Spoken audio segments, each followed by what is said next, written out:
சுற்றி வந்து ஒரே நிமிஷம் தான் கத்தியில் நடக்கிற மாதிரி தான். இவங்க வந்து சேரும்போது என்னை வந்து சரியான பாதைக்கு என்னை நகர்த்திட்டு போகிறாங்க இல்லையா. அவருக்கு பிடிச்ச விஷயத்த பண்ணட்டும்னு நான் விட்டுருவேன். பெண்கள் வந்து அவங்க தனியாக ஒரு விஷயத்த பண்ணணும்னு நான் எப்போவுமே ஆசைப்படுவேன். உனக்கு தெரிஞ்ச ஒரு கலையை நீ எல்லாருக்கும் சொல்லிக் கொடு அப்படின்னு. இப்போ இவங்க இல்லைன்னா நான் என்ன ஆயிருப்பேன் அப்படின்ற ஒரு டவுட் எப்பயோச்சும் ஒரு வாட்டி நம்ம யோசிச்சிருப்போம். நான் ஒன்றுமே இருந்திருக்க மாட்டேன். ஏன்னா என் வாழ்க்கை முடிஞ்சிருக்கும். குழந்தை பிறக்கிறதுங்கிறது அது வந்து ஒரு ஆதார ஸ்ருதி. குழந்தை பிறக்கிறதுங்கிறது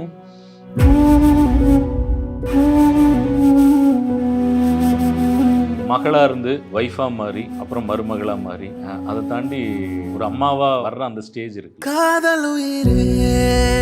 இவர் என்னோட டெலிவரி பார்க்கணும்னு நினைச்சாரு. சிசரின் பண்ணணும்ட்டாங்க. இவருக்கு சிசரின் இந்த கத்தி மட்டும் கை வைக்கவே கூடாது, ஏன்னா டான்ஸர் இல்லையா.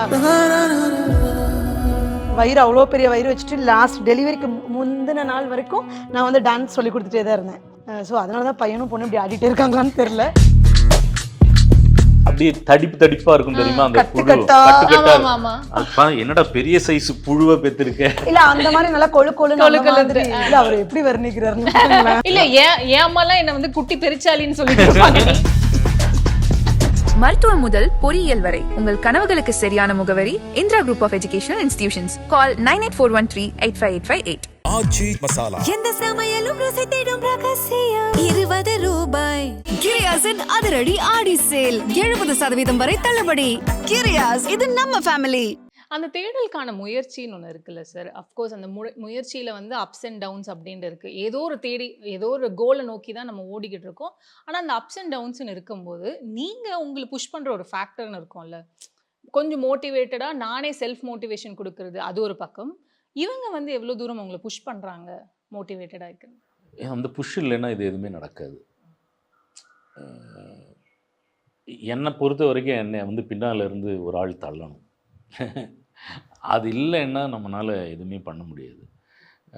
அப்போ அதுக்காக வந்துட்டு இவ்வளோ தூரம் ஒரு ஆள் தள்ளியும் நம்ம வந்து ஏன் வரல அப்படிங்கிற ஒரு கேள்வி வரும்போது அதுக்கு பின்னால் வந்து அதுக்கான சரியான சந்தர்ப்ப சூழல் டைமுன்னெல்லாம் ஒரு விஷயம் இருக்குது. சரி, நம்ம அதுக்காகவும் வெயிட் பண்ணி ஒரு சில விஷயங்களை பண்ணுறோம். புஷ் இல்லைன்னா ஒன்றுமே பண்ண முடியாது. இவங்க இல்லைன்னா இது எதுவுமே சாத்தியம் இல்லை. அப்படிலாம் இல்லை.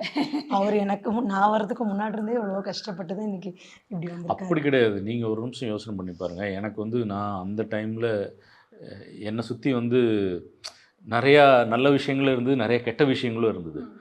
ஒரே நிமிஷம் தான் கத்தியில் நடக்கிற மாதிரி தான் இல்லைங்களா.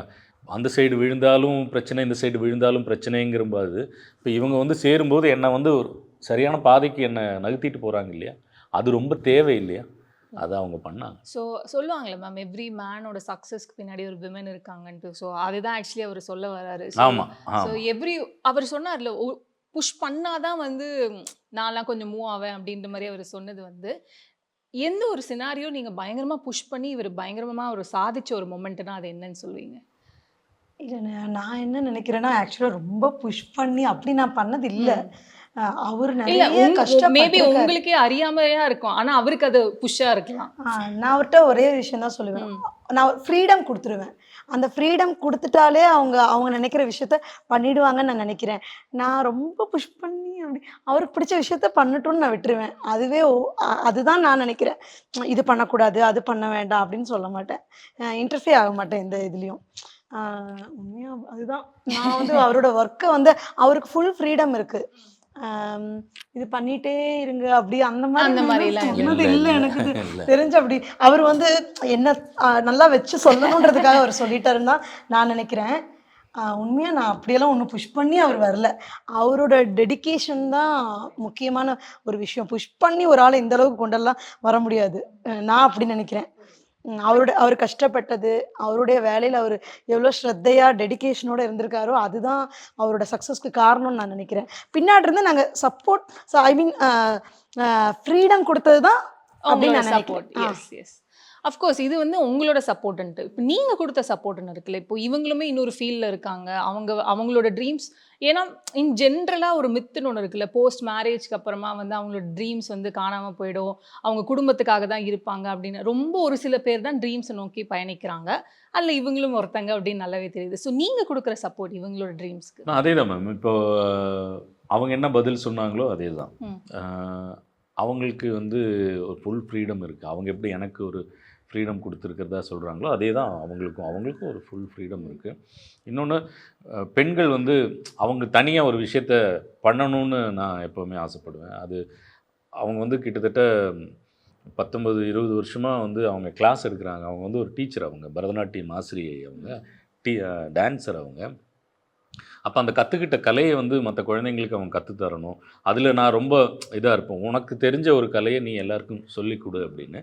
அதனால் அவங்க வந்து அவங்களோட ஃபீல்டில் ரொம்ப பிஸியாக இருக்காங்க. அப்போ அதனால் அவங்களுக்கு பின்னால் இருந்து நான் ஒன்றும் பண்ண வேண்டாம், அவங்க வேலையை அவங்க கரெக்டாக பண்ணுறாங்க. அதனால் எங்கள் 2 பேருக்குள்ளேயே எந்த ஒரு இன்டர்ஃபேரும் கிடையாது. நீ ஏன் அது பண்ணேன்னு நானும் கேட்க மாட்டேன், அவங்க நீ ஏன் இப்படி பண்ணேன்ல. அவங்கவுங்களுக்குன்னு ஃப்ரீடம்னு இருக்குது. அதுக்கு நாங்கள் பரஸ்பரம் என் வேலையை அவங்க மதிக்கிறாங்க, அவங்க கலையை நான் மதிக்கிறேன், அவ்வளோ.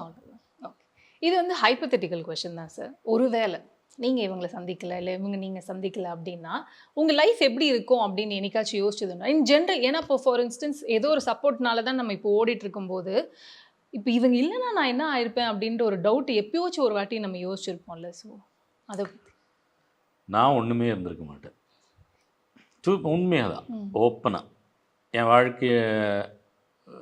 ஏன்னா என்னை பொறுத்த என் வாழ்க்கை முடிஞ்சிருக்கும் வாய்ப்பு உண்டு. ஏன்னா இல்லை அந்த அளவுக்கான விஷயங்கள் இருந்திருக்கும் எனக்கு. என்னை வந்து சேனலைஸ் பண்ணாமல் நான் போயிருந்திருப்பேன். வெறும் பணம் சம்பாதிக்கிறதுல அதை செலவழிக்கிறதுல மட்டுமே என்னுடைய ஒரு மெயின் இதாக இருந்திருக்கும். இப்படி வந்திருப்பேனான்னு எனக்கு தெரியாது. என்ன மாதிரி ஒரு ஆளுக்கு இவங்க மாதிரி ஒருத்தங்க கிடைச்சது வந்து காட் கிரேஸ் தான். அதனால் நான் அப்படி தான் நினைக்கிறேன். எனக்கும் அதே பதில் தான்.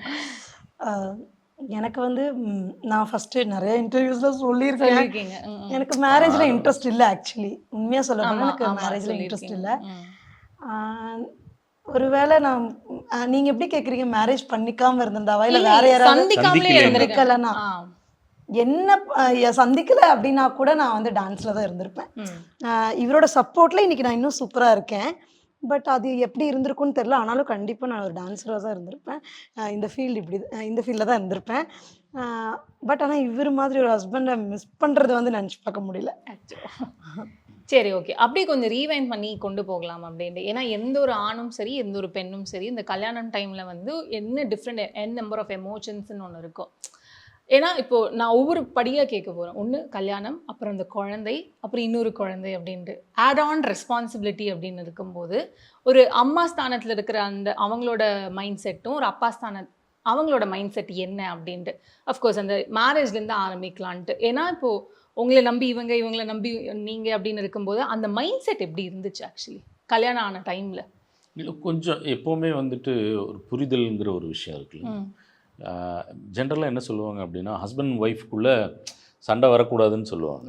நான் வந்து அது வரணும்னு தான் நான் நினைப்பேன். ஏன்னா அந்த சண்டை தான் வந்துட்டு என்னென்னா பரஸ்பர புரிதலுக்கு ரொம்ப அடிப்படையாக இருக்கும். அது வர்றதுனால தப்பெல்லாம் ஒன்றும் இல்லை. இப்போது நான் இவங்களை கல்யாணம் பண்ணி அழைச்சிட்டு வரும்போது நான் இவங்க முதல்ல பார்த்தபோது இவங்க வீட்டுக்குள்ளே வெறும் குழந்தைங்க தான் இருந்தாங்க. ஏன்னா அவங்க டீச்சராக இருக்கிறதுனால ஸ்டூடெண்ட்ஸ் எல்லாம் கலன்னு இருக்கும். கல்யாணம் பண்ணி நேராக கூட்டிகிட்டு வந்து 3வது மாடியில் ஒரு டபுள் பெட்ரூம் ஃப்ளாட்டில் அடைச்சி டாக்டர்ட்டெல்லாம் கூட்டிகிட்டு போனார் ஆக்சுவலி. ஆமாம், ரொம்ப ஸ்ட்ரெஸ் ஆகிட்டேன், கவுன்சிலிங்க்கு கூட்டிகிட்டு போனேன். ஏன்னா நான் ஆடிட்டே இருந்த ஒரு ஆள் அப்படியே ஒரு செகண்ட் ஃப்ளோரில் ஆடவும் முடியாது, கீழே சவுண்டு கேட்கும், ரொம்ப கஷ்டமாக இருந்தது. நான் அழுதுகிட்டே இருந்திருக்கேன் நிறைய டைம். நான் அதை மிஸ் பண்ணியிருக்கேன். அவர் சொல்லிகிட்டே இருப்பார், வெயிட் பண்ணு, உனக்கான டைம் வரும், நம்ம கொஞ்ச நாள் கஷ்டப்பட்டோன்னா அதுக்கப்புறம் நீ நினச்சதெல்லாம் பண்ணலாம் அப்படின்னு சொல்லிகிட்டே இருப்பார். எப்பவுமே சப்போர்ட் பண்ணிட்டே இருப்பார். அது ரொம்ப கஷ்டப்பட்டேன். ஆனால் அந்த டைம் ரொம்ப கஷ்டமான ஒரு டைமாக. ஏன்னா இப்போ வந்து அவர் வீட்டில் தான் ஒர்க் பண்ணுறாரு. பட் அப்போ அப்படி இல்லை, காலையில் போனார்னா நைட்டு தான் வருவார். எனக்கு யாரையுமே தெரியவும் தெரியாது. அம்மா வீட்டில் இருந்த வரைக்கும் என்னை சுற்றிலும் என்கிட்ட ஒரு 320 ஸ்டூடெண்ட்ஸ் படிச்சுட்டு இருந்தாங்க. யாரும் இல்லாமல், அம்மா இல்லை, அப்பா இல்லை, யாருமே கூட இல்லை. நான் நினச்சா வண்டி எடுத்துகிட்டு எங்கே வேணாலும் போவேன். எனக்கு இங்கே ஒன்றுமே தெரியாது. அது ரொம்ப கஷ்டமாக இருந்தது அந்த டைம். ரொம்ப இல்லை அதுக்கப்புறம் நம்ம என்ன பண்ணோம் அப்படின்னு கேட்டிங்கன்னா என்னுடைய வேலைகளை நான் அப்படியே குறைக்க ஆரம்பித்து இப்போ என்னன்னா இதில் என்ன பிரச்சனை அப்படின்னு கேட்டிங்கன்னா, இப்போ நான் வர்ற வரைக்கும் இவங்க சாப்பிடாம வெயிட் பண்ணிட்டு இருக்காங்க. இப்பெல்லாம் அப்படி இல்லை, நான் உண்மையே சொல்லிடுறேன். அப்போ ரொம்ப அவர் வரட்டும் வரட்டும்னு வெயிட் பண்ணிட்டே அப்போ இருப்பேன். ஒருவேளை நான் காலையில் போயிட்டு நான் 4 மணி 5 மணிக்கு வருவேன். அடுத்த நாள் இல்லை மேம், ஈவினிங். ஈவினிங். அப்போ வரும்போது அது வரைக்கும் சாப்பிடாம வெயிட் பண்ணிட்டு இருப்பாங்க. அவர் தானே மாத்தினார், திட்டி இப்போ மாத்திட்டாரு. ஆமாம். அப்புறம் அதுக்காக அப்புறம் என்ன பண்ணோம், அப்புறம் மத்தியானம் வரைக்கும் வேலை பண்ணிட்டு மத்தியானம் வீட்டுக்கு வந்து சாப்பிட்டு அப்புறம் எங்கேயாவது வெளியே கூட்டிகிட்டு போகிறது, இந்த மாதிரி அப்படியே கொஞ்சம் கொஞ்சமாக மாற்றி. அதுக்கப்புறம் நான்வெஜ் எல்லாம் சமைக்க தெரியாது. அப்புறம் நான்வெஜ் எதுவுமே சமைக்க தெரியாது, நான்வெஜ் சாப்பிடவும் மாட்டேன். ஆமாம் சாப்பிடவும் வச்சுட்டாரு என்ன. அப்புறம் அதெல்லாம் செஞ்சு அப்படியே ஜாலியாக எல்லாம் மாற்றி அப்படியே கொஞ்சம் கொஞ்சமாக நம்ம ரூட்டுக்கு அப்படியே இழுத்து மாற்றி அப்படியே அவருடைய ஒரு இதுக்கு அப்படியே மாற்றி வச்சுட்டாரு எல்லாமே. அப்புறம் குழந்தை பிறக்கிறதுங்கிறது அது வந்து ஒரு ஆதார ஸ்ருதி. குழந்தை பிறக்கிறதுங்கிறது அது எப்படின்னா, ஒரு மகளாக இருந்து ஒய்ஃபாக மாறி அப்புறம் மருமகளாக மாறி இல்லைங்களா, அதை தாண்டி ஒரு அம்மாவாக வர்ற அந்த ஸ்டேஜ் இருக்குல்ல, அதை வந்து நம்ம வந்து என்ன சொல்கிறது, ஒரு எங்களுக்கு வந்து ஒரு பெரிய ஒரு எமோஷ்னல், எல்லாருக்குமே அது அப்படி தான், எமோஷ்னல் பொறுப்பு ஜாஸ்தியாகும். நமக்குன்னு ஒரு உலகம் புதுசாக ஒன்று வரும். அதாவது நம்மளுடைய கவனம் வந்து மனைவி வந்து கணவன் மேலே இருக்கிற ஒரு பார்வை, கணவன் மனைவி மேலே இருக்கிற பார்வை வந்து விரிவடைஞ்சு நமக்குள்ளே இன்னொருத்தங்க வருவாங்க. அது ஒரு உலகமாக இருக்கும். நம்மளோட பெரிய ஒரு ஸ்ட்ரெஸ் பஸ்டராக இருப்பாங்க. பல விஷயங்களை அது கற்றுக் கொடுக்கும். நம்மளை ஓடுறதுக்கு அது இன்னொரு பெரிய ஒரு விஷயமா இருக்கும். அந்த மாதிரி குழந்தைகள். ஆமாம், எங்களுக்கு 2 குழந்தைங்க. ஆமாம்.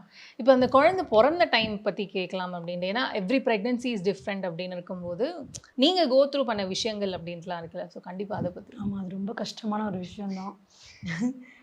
எங்கே போனாலும் கவரை தூக்கிட்டே போவோம். என்ன டாக்டர் லாஸ்ட்ல ரெண்டு பேபிஸுக்குமேவா வாமிட்டிங்? ஆமாம், 2 பேருக்குமே. அது ஒருத்தருக்கு தான் அந்த மாதிரி இருக்கும். புரியுது அப்படின்னு சொல்லுவாங்க.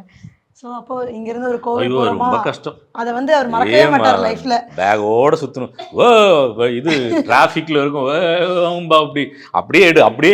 எப்பவுமே கவரோட வெதர். கோவிலுக்கு போறதுக்குள்ள ஒரு 10 தடவை வாமிட் பண்ணி. டாக்டர் என்ன சொல்லிட்டாங்க, இவங்களை 2 வீலர்ல கூட்டிகிட்டே போயிடாதீங்க, பிபி லோ, ஸோ அதனால மயங்கிக்கிது விழுந்துருவாங்க அப்படின்னு. அந்த மாதிரி கஷ்டம். ஆமா, 2 பேரோட டெலிவரியுமே எனக்கு லாஸ்ட் வரைக்கும் ரொம்ப கஷ்டமா தான் இருந்தது, இந்த வாமிட்டிங் மட்டும். ஆனா அந்த ஸ்ட்ரகிள்லாம் தாண்டி அந்த குழந்தைய கண்ணுல காட்டுவாங்கல்ல, அப்போ இருந்த அந்த ஐயோ, அது வந்து நான் ஆக்சுவலா என்னன்னா அந்த ஒரு விஷயம் நான் சொல்லணும், நான் சொல்லிடுறேன், மறந்து போயிடுவேன். சொல்லுங்க. ஆக்சுவலி வந்து இவர் என்னோட டெலிவரி பார்க்கணும்னு நினைச்சாரு. ஸோ அதனால நான் பார்க்கணும், பக்கத்துலேயே இருக்கணும். நான் ஈரோட்டில் இருந்தேன் அம்மா வீட்டில், இவர் இங்கே சென்னையில் தான் இருந்தார். எனக்கு வலி வர ஆரம்பிச்சிருச்சுன்னு எனக்கு தெரிஞ்சிருச்சு ஒரு 2 o'clock ஆஃப்டர்நூன். அப்போ நான் அவர் கால் பண்ணி சொல்லிட்டேன், யார்கிட்டயும் எதுவும் சொல்ல, எனக்கு நீங்கள் வந்துருங்க சீக்கிரம் அப்படின்னு. இவர் கிளம்பி வர்றதுக்குள்ளே எனக்கு டெலிவரி ஆகிடுச்சு. நான் உடனே பண்ணணுன்ட்டாங்க, சிசரின் பண்ணணுன்ட்டாங்க. இவருக்கு சிசரின் கத்தி மட்டும் கை வைக்கவே கூடாது, ஏன்னா டான்ஸர் இல்லையா, ஸோ அதனால் வைக்கவே கூடாதுன்னு ரொம்ப இதாக இருந்தார். டாக்டர்கிட்ட சொல்லிகிட்டே தான் இருப்பாங்க. நானும் ஷஷ்டி கிளாஸ் எல்லாம் போவேன், வயிறு அவ்வளோ பெரிய வயிறு வச்சுட்டு லாஸ்ட் டெலிவரிக்கு முந்தின நாள் வரைக்கும் நான் வந்து டான்ஸ் சொல்லி கொடுத்துட்டே தான் இருந்தேன். ஸோ அதனால தான் பையனும் பொண்ணு இப்படி ஆடிட்டே இருக்காங்களான்னு தெரியல. அந்த மாதிரி அந்த ஒரு ஃபீல்லையே அப்படி தான் இருந்தேன். இவர் வர்றதுக்குள்ளே எனக்கு கண்டிப்பாக பண்ணிடணுன்ட்டாங்க, அதனால பண்ணிட்டாங்க. அவனால பார்க்க முடியல ஃபர்ஸ்ட் பேபி. அவன் பிறந்த உடனே அவனை பார்க்கல. அவர் என் அம்மா சொல்லிட்டே இருப்பாங்க, அவர் வந்து உன்னதான் ஃபர்ஸ்ட் வந்து பார்த்தாரு, குழந்தை நான் கையில் வச்சுட்டு நிற்கிறேன், யாருன்னு கூட அது பார்க்கல, அவர் நேராக வந்து உன்னதான் பார்த்தாரு அப்படின்னு சொன்னாங்க. ஸோ அது வந்து ஒரு அதுக்கப்புறம் கேட்கும்போது அது ஒரு பெரிய விஷயம் இல்லையா, அது ஒரு சந்தோஷமா இருந்தது. செகண்ட் பேபி அட்லீஸ்ட் பார்த்தாரா இல்லையா? செகண்ட் பேபிக்கும் டெலிவரி பார்க்கல, ஆனால் கூட தான் இருந்தாரு, ஆனால் அவங்க அலோவ் பண்ணல. செகண்ட் பேபிக்கு அவங்க அலோவ் பண்ணல. Okay okay. அவ வந்து பொங்கல் அன்னைக்கு பிறந்தா பொண்ணு. ஆமா, கரெக்ட்டா 1ஆம் தேதி ஸோ அந்த மொமெண்ட், அந்த செகண்ட் பிரெக்னன்சில இருந்த இந்த மாதிரி ஏதான இன்சிடென்ட் அந்த மாதிரி? ஆமா, செகண்ட் பிரெக்னன்சில வந்துட்டு எப்படின்னா, நல்லா நான் வெயிட் போட்டுட்டேன், எல்லாமே ஒரு ஸ்ட்ரெஸ் ஆகும். பொண்ணு எப்படி இருந்தான்னா, இந்த மரப்புழுன்னு கேள்விப்பட்டிருக்கீங்களா? மரத்துல புழு இருக்கும்ல, ஆமா. நல்லா ஒயிட் கலர்ல குழு இருக்கும், குழுன்னு இருக்கும். அப்படியே தடிப்பா இருக்கும் தெரியுமா அந்த கட்டு புழு, கட்டா. கட்டு கட்டா ஆமா ஆமா அப்பா என்னடா பெரிய சைஸ் புழுவை பெற்றிருக்க. இல்ல அந்த மாதிரி நல்லா கொழு கொழுன்னு அந்த மாதிரி. அப்படி இல்ல இருந்தா அவர் எப்படி வர்ணிக்கிறாருன்னு பாருங்களேன். இல்ல என் அம்மாலாம் என்ன வந்து குட்டி பெருச்சாலின்னு சொல்லிட்டு இருப்பாங்க. நீங்க வேற அதுக்கு இந்த புழு எவ்வளவு பரவாயில்ல. அப்படிதான் இருந்தது எனக்கு இப்ப வரைக்கும் அது அப்படிதான். அது ஏன் சொல்றாருன்னா ஃபர்ஸ்ட் பையன் வந்து வெயிட்டே இல்ல. ஆ, நான் அது ரொம்ப ரொம்ப கஷ்டம். கான்சென்ட்ரேட் பண்ணி சாப்பிட்டேன். அதனால என்னன்னா வெயிட் ஏறாம எப்படி சொல்றது ஹெல்தியா இருந்தான். பட் ஆனா வெயிட் இல்ல. அவன் பிறந்த நான் அடுத்த ரைஸ் நாளே கம்மி வந்துட்டு பண்ணிட்டு ஆனா நிறைய அப்புறம் ஏன் சி செக்ஷன் ஆப் பண்ணீங்க? ஆக்சுவலி அவன் வந்து அவன் மோஷன் போயிட்டான் இதுல. ஐயோ ரைட். அதனால கண்டிப்பா பண்ணிரணும் அப்படின்ட்டாங்க. ஓ நானும் எவ்வளோ அதனாலதான். டாக்டர்கிட்ட லைவா என்னோட பேசிட்டே problem எல்லாம் இருக்கேன், இல்ல வேண்டாம் actually. மேடம், புரியுது புரியுது. கொஞ்சம் வெயிட் பண்ணலாம், வேண்டாம் நான் வந்துட்டு இருக்கேன், வேண்டாம் வேண்டாம் வேண்டாம்னு அவங்க அவங்க சொல்றாங்க. நார்மல் தான் ஆகும்னு சொன்னாங்க. ஆனா கடைசி நிமிஷம் அவன் அந்த மாதிரி ஆனதுனால வேற வழியே இல்ல. அது சுவாசிக்க கூடாதுன்னு சொல்லுவாங்க இல்லையா, அதனால பண்ணிட்டாங்க. அதனாலதான் அவர் ஆக்சுவலி பார்க்க முடியல, வெயிட் பண்ண முடியல அந்த ஸோ மாதிரி. அதான் ஸோ அதுக்கப்புறம் இப்போ அவங்க வளர்ந்து வரும்போது இப்போ இருக்க ஒரு ஃபீல் என்ன அப்படின்னா, எப்பவுமே அப்பா அம்மாவுக்கு வந்து குழந்தைங்க வந்து நிறைய சம்பாரிச்சு கொடுக்கணும், நல்லா படிக்கணும், அந்த மாதிரிலாம் நிறைய ட்ரீம் எல்லாம் இருக்கும். பட் எனக்கும் சரி அவருக்கும் சரி ஒரு நல்ல குழந்தைங்களா அவங்கள வளர்த்தணுன்றது மட்டும்தான் எங்களோட எய்மாக இருந்துச்சு. அதுக்கப்புறம் இதெல்லாம் தானாகவே வந்துடும் இல்லையா. ஸோ நான் எப்பவுமே பசங்கக்கிட்ட சொல்கிற விஷயம் இதுதான். நீங்கள் வந்து இவ்வளோ கோடி கொடுக்குறீங்க, இவ்வளோ படித்து இவ்வளோ பெரிய ஆளாகிறீங்க, அதெல்லாம் விடவும் ஒரு டிசிப்ளினாக ஒரு நல்ல குழந்தைங்களா வளரணும். பார்க்குறவங்க வந்து இப்படி குழந்தைங்கள வளர்த்திருக்கீங்க, சூப்பரான குழந்தைங்களா அது சொல்லணும். அது வந்து ஸ்கூல்லேயும் இப்போவும் நம்ம போனால் டீச்சர்ஸ் சொல்கிறதும் பிரின்சிபல் சொல்கிறதும் எல்லாருமே வந்து இப்படி தான் சொல்லுவாங்க. நம்ம வெளியில் போனாலும் எப்படி மேம் இவ்வளோ அழகாக குழந்தைங்கள வளர்த்திருக்கீங்க இதுதான் சொல்லுவாங்க. ஸோ நான் என்ன நினைக்கிறேன்னா இதுதான் ரொம்ப முக்கியமான அடுத்த ஜென்ரேஷனில் இருக்க பேரண்ட்ஸ்க்கு சொல்கிற விஷயம் வந்து இதுதான். நம்ம வந்து குழந்தைங்கள ரொம்ப ஸ்ட்ரெஸ் பண்ணி இப்படி ஆகணும், நீ இது பண்ணணும் அது பண்ணணும், அதை விடவும் ஃபஸ்ட்டு அவங்க நம்ம குழந்தைங்க முதல்ல இல்லையா. நாங்கள் அப்படி ப்ரெஷர் கொடுக்கறது இல்லை, கொடுக்க வேண்டியதுக்கு கொடுப்போம். ஏன்னா படிப்பையும் ஹேண்டில் பண்ணணும். என் பொண்ணு ஒரு டான்ஸர், பையனும் டான்ஸர், சிங்கர் கூட, அவன் ஒரு மியூசிஷியன், அவன் பியானோ கற்றுக்குறான். ஸோ அதனால என்ன எல்லாத்தையும் ஹேண்டில் பண்ணிக்கோ. பயங்கரமாக ஃபஸ்ட் மார்க் வாங்கணும்னு நீ நினைக்க வேண்டாம். ஃபஸ்ட் மார்க் வாங்கணும்னு நினைக்கிறோனாலே அங்கே இன்னொருத்தவங்க நம்ம தோக்கடிக்கிறோம் தானே அர்த்தம். அது அப்படிலாம் யோசிக்க வேண்டாம். இல்ல இல்ல அப்படியெல்லாம் யோசிக்க வேண்டாம். ஜஸ்ட் மார்க் வந்து ஒரு நம்பரா நினைச்சுக்கோங்க, நாலேஜை வளர்த்துக்கோங்க, அவ்வளவுதான். இல்ல நான் சீரியஸா சொல்றது அதுதான். உண்மையாவே என் ஸ்டூடெண்ட்ஸ்க்கும் நான் அதான் சொல்லுவேன். கண்டிப்பா அவங்களோட ட்ரீம்ஸ் எல்லாம் ஷேர் பண்ணுவாங்க. எனக்கு இப்படி ஆகணும் அப்படி ஆகணும்னா ஆப்வியஸா சொல்லுவாங்க. ஆனா ஒரு சில பேரண்ட்ஸ் கிட்ட எல்லாம் அது சொல்றதுக்கு ரொம்ப தயங்குவாங்க.